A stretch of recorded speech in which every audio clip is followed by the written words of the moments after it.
Hello everyone, welcome to my channel Recipes by Suvi. இன்னைக்கு நாம பார்க்க போற ட்ரெடிஷனலான ஸ்வீட் ரெசிபி கேரட் ஹல்வா. இது எப்படி பண்றதுன்னு வாங்க பார்க்கலாம்.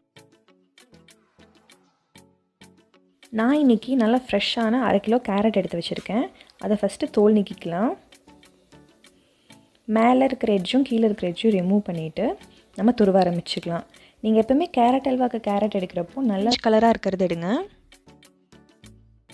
கேரட் ஹல்வா செய்ய ஆரம்பிக்கலாம். ஒரு கடாயில் 2 டேபிள் ஸ்பூன் நெய் விட்டுட்டு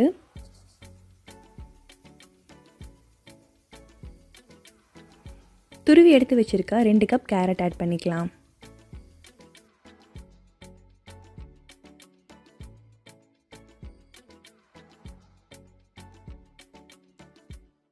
கேரட்டை 7லிருந்து 10 நிமிஷம் வரைக்கும் நல்லா குக் பண்ணிக்கோங்க. இப்போ பாருங்கள், கேரட்டோட கலர் நல்லா மாறிடுச்சு. நெய்யில் வதக்கிறதுனால சூப்பரான வாசனையும் வருது.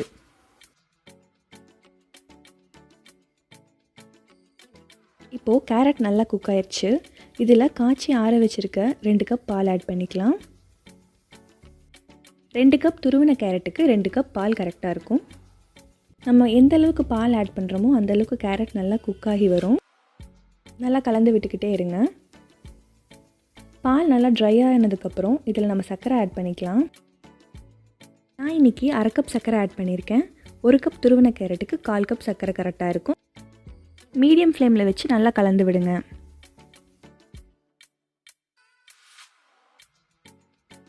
உங்கள் டேஸ்ட்டுக்கு தகுந்த மாதிரி நீங்கள் சர்க்கரையை அதிகமாகவோ கம்மியாகவோ ஆட் பண்ணிக்கலாம்.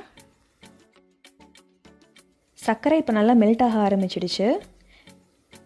இது ட்ரை ஆகிற வரைக்கும் மீடியம் ஃப்ளேமில் வச்சு குக் பண்ணுங்கள். தேவைப்பட்டால் இதில் 1/4 டீஸ்பூன் ஏலக்காய் தூள் கூட ஆட் பண்ணிக்கலாம். நான் இன்றைக்கி ஆட் பண்ணல. அடிப்பிடிக்கிறதுக்கு வாய்ப்பு இருக்குது, தீஞ்சிராமல் பார்த்துக்கோங்க. அப்பப்போ நல்லா கலந்து விட்டுக்கோங்க. சுகரெல்லாம் நல்லா ட்ரை ஆகி ஹல்வா நல்லா குக் ஆகிடுச்சு. நான் இதில் 1 டேபிள் ஸ்பூன் நெய் விடுறேன். நீங்கள் தேவைப்பட்டால் ஆட் பண்ணிக்கோங்க, இது ஆப்ஷனல் தான். நல்லா கலந்து விடுங்க. இப்போ நெய் விட்டு நம்ம கலக்கிறதுனால ஹல்வா கடாயில் ஒட்டாமல் அழகாக வரும்.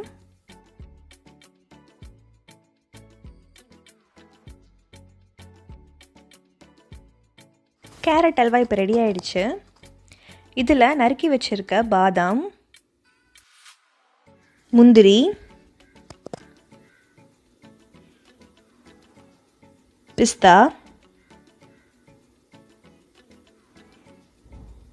திராட்சை இதெல்லாம் போட்டு நல்லா கலந்து விட்டுக்கோங்க. இதை நீங்கள் நெய்யில் வறுத்து கூட ஆட் பண்ணிக்கலாம்.